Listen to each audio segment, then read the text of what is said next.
Every Central Oregon city is dealing with its share of the homeless crisis. What you might not know is that the largest concentration of those unhoused in all of Deschutes County surrounds the city of Sisters.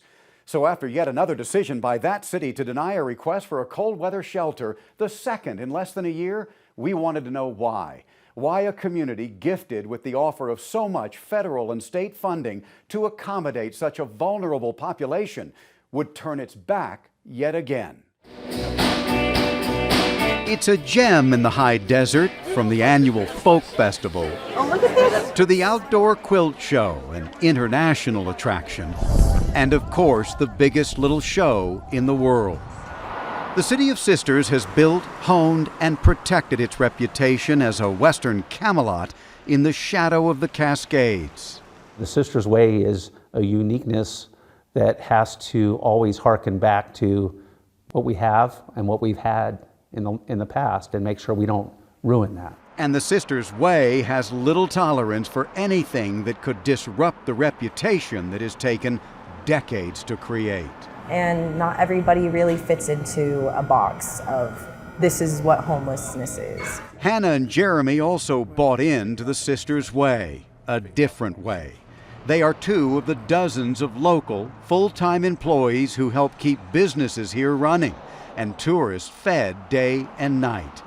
Only at night, they return to a trailer in the woods, as do more than 100 others in this town of just 3,000. Exactly. We are hiding their identities as even their parents do not know they are homeless, yet they know how most in this town view them. If these people are homeless, they're probably sketchy. I feel like kind of gets people not even being able to get jobs around here. These two help manage the historic Snowcap Drive-In here. They serve thousands of ice cream cones all summer long, flip burgers, bag fries.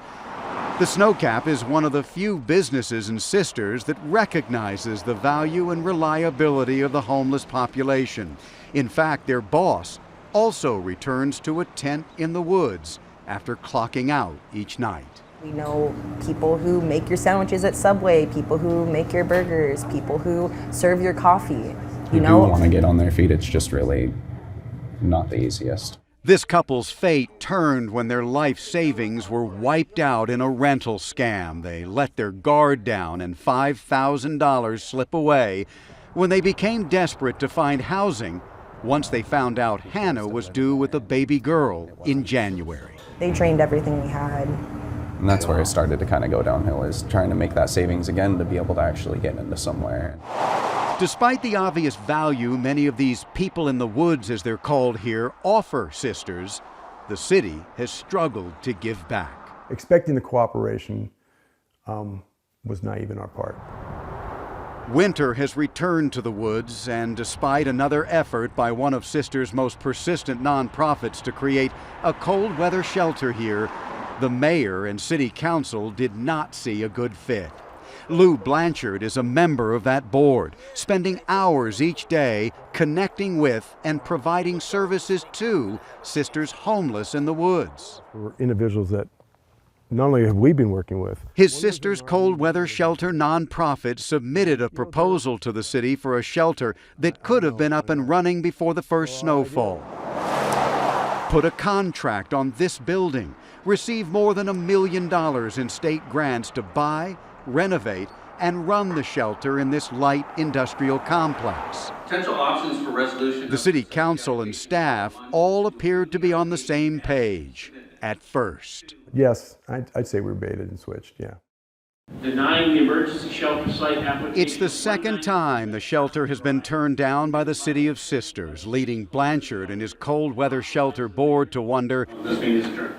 if any accommodating the homeless here is an affront to the town's seemingly spotless reputation. The fact that we were able to get our full funding, $1.58 million, that's a lot of money for a small community like this. So at this point in time, because we can't meet those milestones, that funding is gone. An entity like ours, we can't even seem to get an office space rented in the city without people getting in an uproar. When the city of Sisters first denied the proposal for that cold weather shelter back in September, their findings were filled with all kinds of hypotheticals, things like a lack of law enforcement if needed, the possibility of vandalism of the businesses nearby, the idea that the shelter would morph into something different. And then there was a favorite of communities just beginning to grapple with the issue of homelessness, and that is build it and they will come, and they will come in numbers that will overwhelm the city. Opening of an emergency shelter will attract new homeless people from other communities and will exacerbate the problem. Yeah. Is that a fact? This is a very common belief among local governments and local communities, but I do not believe that there is any data or analysis that substantiates that belief. In fact, the latest homeless point-in-time count shows more than 80% of all homeless in our region are longtime Central Oregonians. More than 2/3 became homeless while living in the communities where they remain today. What kind of partner have they been in the region when it comes to accommodating the homeless population that is their part of this crisis? I think the City of Sisters has really struggled to reconcile the fact that they have one of the highest concentrations of homelessness in the entire county. Many of those people are members of the Sisters community. They work in local restaurants or local grocery stores. When someone here can't take the cold another night, where do they go? To shelters in Redmond and Bend.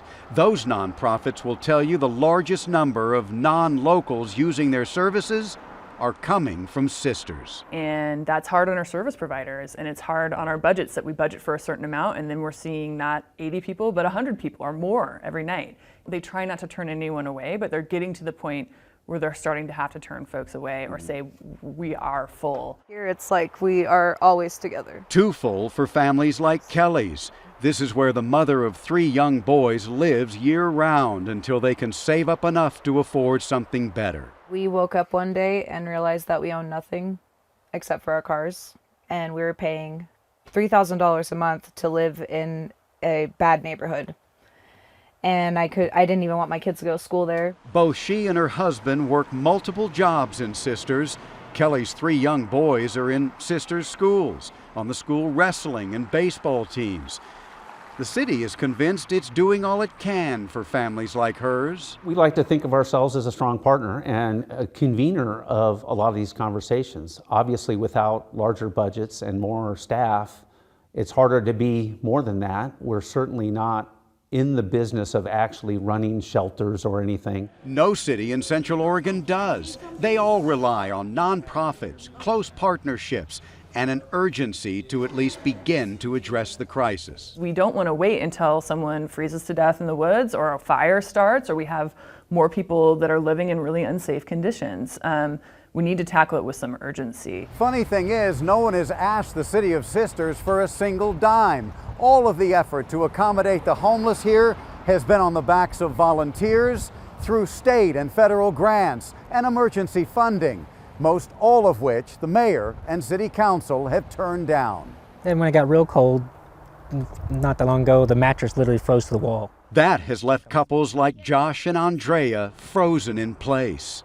The two have spent the last 3 years in the woods, graduating from this small tent to a 1980 Chevy sedan to now this 30-year-old RV. It's nice enough to be out here because you don't want to be stuck inside all the time. They live on Josh's small disability check and whatever volunteer groups and Sisters can provide. Like so many out here, their biggest concern? Say the cold is a constant because of my disability. It hurts to be cold, so it takes a lot of energy from morning till night to try and stay warm when this stays about 60 degrees in there. And winter hasn't arrived. Out of sight, out of mind. Few, if any, visitors to this Western-themed enclave will ever know that part of what makes this community tick is dependent on volunteers for survival and the National Forest for shelter. So why mess with the Sisters' Way? Because it is a sign of a failed community that so many people who are part of the Sisters workforce, part of the family fabric of that community, are living in substandard conditions. The highest concentration of homelessness in all of Deschutes County exists right there in Sisters. There will come a time when people recognize that it is a reflection upon their community that that this condition exists amongst them. What Sisters has focused on in the last year has been affordable housing, millions of dollars between American Rescue Plan funds and state emergency grants. Affordable housing is a real need in Sisters as home and rental prices there rival those in Bend and Redmond.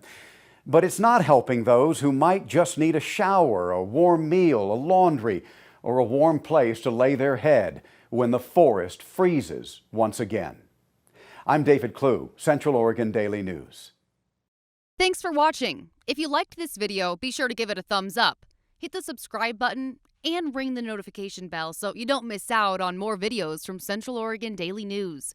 And for more news from the high desert, just visit centraloregondaily.com.